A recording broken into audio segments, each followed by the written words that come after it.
So this is interesting. I saw a whole bunch of conservatives, starting to talk about Mia Khalifa giving marriage advice, which I thought was like really funny. But then I actually went and I listened to the little clip. Now, like, here's one thing that things are not, the world, society isn't this straight and narrow path where like you only have like all pretty girls are wealthy and have good relationships. All ugly girls never have anything. And,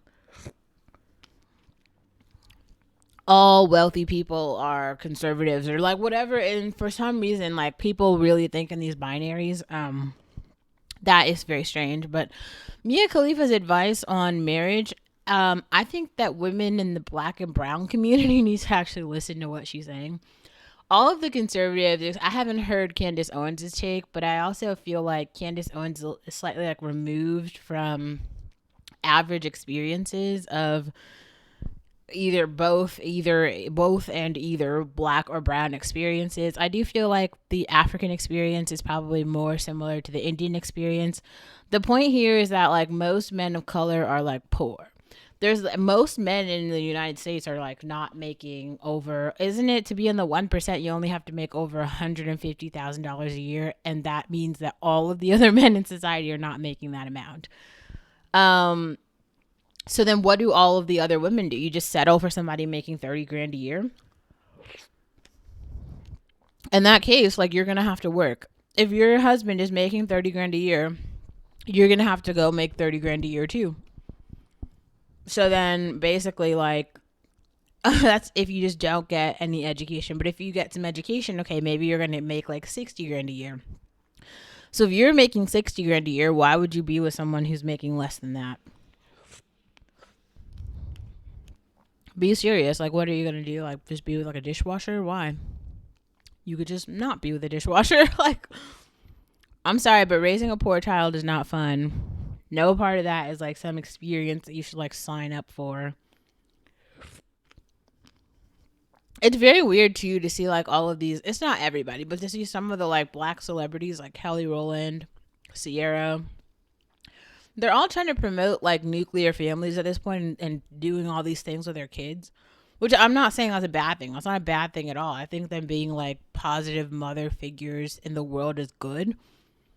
But also, dear black women who are not Kelly Rowland or Sierra, because I keep seeing all these mom vloggers come out and they're just like regular ass black girls, and it's just like you're not living that life, girl. Like we know who the Whole Foods moms are because like if you are in close proximity, first of all, to a Whole Foods mom, or like you are one, you didn't just like pop out from the developing world and become one. Like you were probably raised in a particular way. You're gonna know other people who like went to your elite schools or your good schools. Like you're gonna know other people. You see how like Brett Cooper and Candace Owens are like friends and like they know each other. I've covered some things on this channel about the upper middle class. You know everyone. I know everyone. That doesn't mean I like people, but I definitely know them. Um Also, I do want to say like some people think it's a joke, but you guys know that like if you're a good servers make over $100,000 a year. Just to put that out there, like so. Yes, you can also be middle class being waitress. Not all waitresses make that, but good ones too. Anyway, um, I was actually going somewhere with this. So what Mia Khalifa said was like, um, she said she's been married twice, and like if you're not getting what you need to get out of your marriage, you should leave. I agree with that. I think that here's what I think. I think there are some men in society who grow up in ways where like their mentality is very much so like Ben Shapiro or Michael Knowles, and like they literally grew up loving women their entire lives. They've been like Christians, sometimes like Muslims, like whatever. They didn't go through this phase of like I'm going to, they never went through an Andrew Tate phase. They were never. I also think FD Signifier, he's like on the left, but I feel like it's the same sort of path where like some men have just always liked women, right? This isn't all men, right? I feel like it's actually a very small percentage, and no matter where or I think that, what's that guy with the blue hair who oh man, Dustin or something, or he's got like blue hair, and he's like he's always, I've seen Abba and Preach talk about him a few times, and I'll even post a video I saw he was on Ben Shapiro's channel, but he kind of got in there. But he's like a blue haired liberal dude, but if you actually listen to what he's saying, he's another example. It's like very clear, like he's one of the guys who's just like always like loved women, right? So I feel there, I honestly feel like on the other side of that, like the men who have been red pilled and Andrew Tated have like, they have a deep hate for women. And but those men who have a hate for women don't just say like, oh my god, like if you believe that like I have a hate for men, I'm not going out and making these like hateful videos about men that are like how do I say? Maybe some people might feel like I am, so I don't want to sound like a hypocrite here, but like I'm trying to remove myself from hateful men, and I'm trying to encourage other women to remove themselves to protect themselves. Because like women actually need protection. Okay. So now if you enter a marriage or a partnership or a relationship with like a violent, like one of these Andrew Tate type of men, like remember, and I keep hearing Michael Knowles say this, which is kind of, it's interesting to like hear it aloud. Because then you start to realize you can like pattern match in what you've seen in society. So he said a few times, he's like, Andrew Tate and those type of men like to seduce women, which is like very sinful. Because the seduction part is a lie. The whole point of like trying to, how do I say, like trying to be in a relationship with some woman, any woman really, and then, you know, doing nice things for her, providing nice gestures, like taking her places. Those are like normal things that like a guy should do if he likes a woman.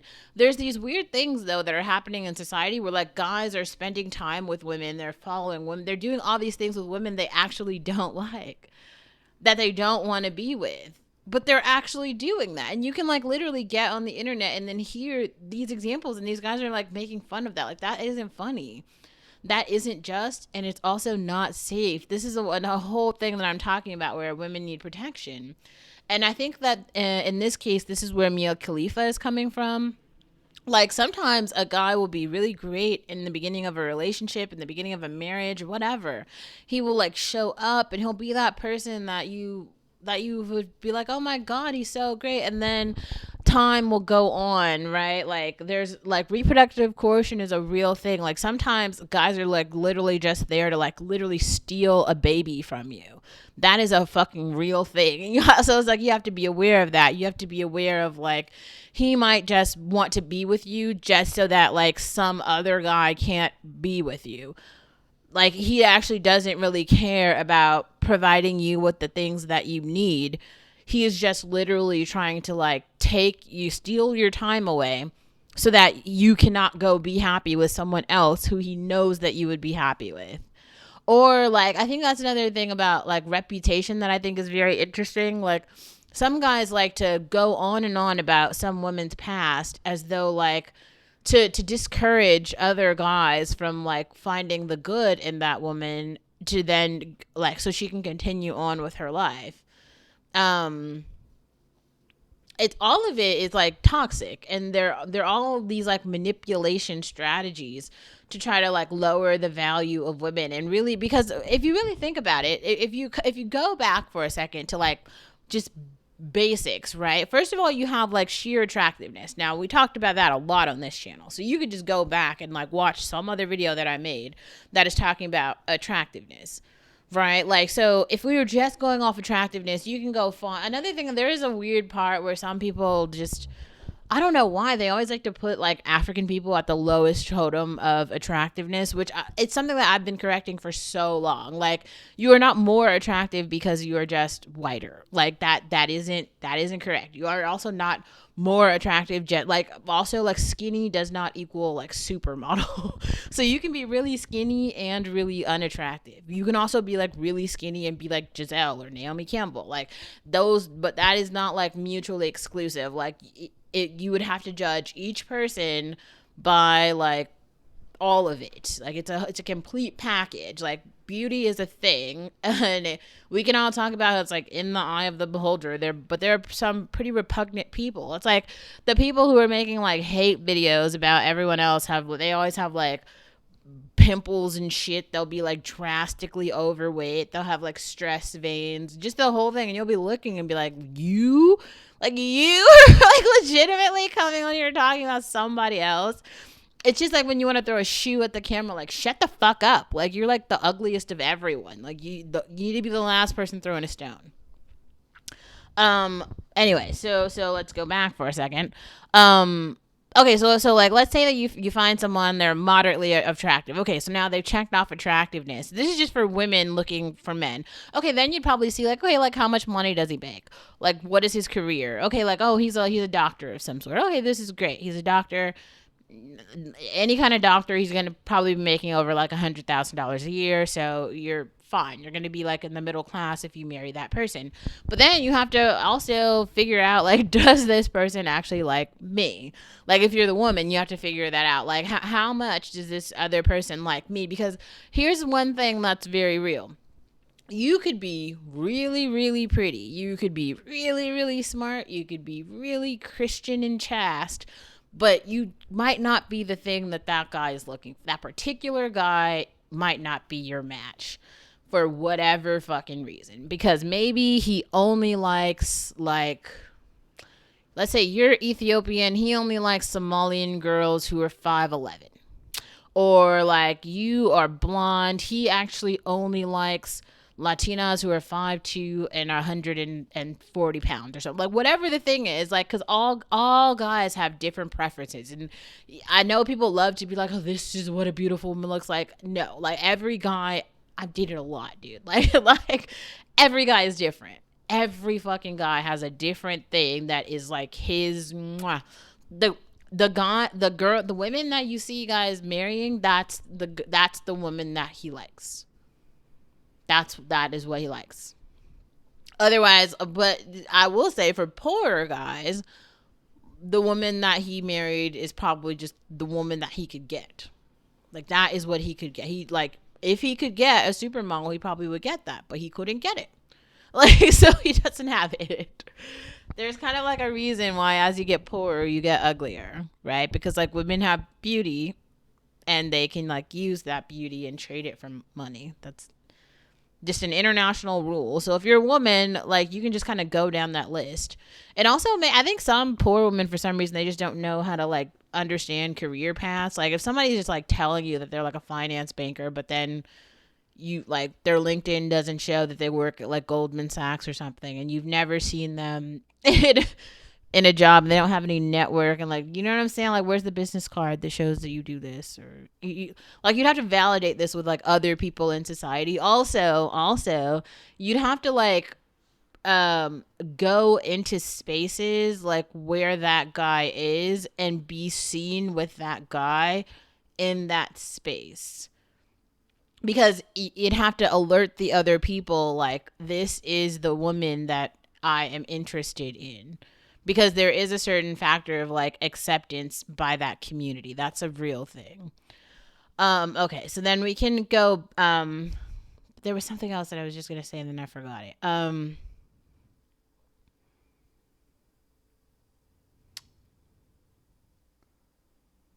It was going on acceptance by the community, and then I just, oh crap. I can't remember what I was going to say, but it was a good point. But Mia Khalifa is right. And I think maybe I will do more read-alongs of like men from the developing world, just so we can like really unpack what that book is saying, because it just makes a lot of good points. And then there's another thing I keep hearing where all of the like pro-lifers, they keep talking about like the sweetness of like children. Oh, the children are so sweet and innocent. Oh, the children are so sweet and like, and I will like say this to any extreme conservative. I'm a moderate, okay? I'm not an extreme conservative. I would say if I had to align with any religion, it would probably be Christianity more than any of the other ones. But I'm ethical and moral, but I'm not religious. So I just want to start with that. But um, why is it that all of the people who are talking about like the sweetness and the value of like children are watching all of these children all over the world die and they're not doing anything? If they love children so much, why aren't they saving any children? And also, America is going to shit. Like, all of the children here seem like lost in the sauce. Like, they're all fucked up. Like, all of the boys are all like mass shooters and porn addicts and shit. The girls are just, I don't even know. Like, everyone seems like really fucked up. So, who's saving anybody? Because it doesn't really feel like anybody's being saved. So, like I just don't see why it would make sense to like bring any, like, why would you want to bring additional people into chaos? I don't know. Like, I don't feel like my life is chaos right now. I definitely feel like I've had to put up all of these boundaries. I've literally had to almost build like a fucking castle for myself in order to like escape the chaos of like niggeration, because it's all around. But like, after I put up all of these boundaries, Instagram accounts, deleting numbers, blocking people, after I've done all of that, okay, yes, now I feel like I have like safety and sanity, but I still wouldn't want to bring anyone else into this. I don't want to share my life. I am not interested in sharing my life. I might share it with a puppy. I have really been thinking hard about getting a puppy, so very soon we will probably introduce a puppy to this channel. So it will be like Olivia and Puppy. Um, Maybe next month, just because I think I'm gonna swap my work schedule to only work nights. Therefore, I have the entire day to kind of cruise the city with my puppy. Um, but besides that, like, I'm not really, yeah, like, I'm not,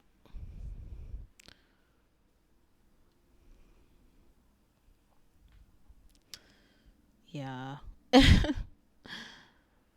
I do want to feel like I am like contributing to like sustaining some sort of life. Human life, no. Puppy life, absolutely. So that's a thing. And yeah.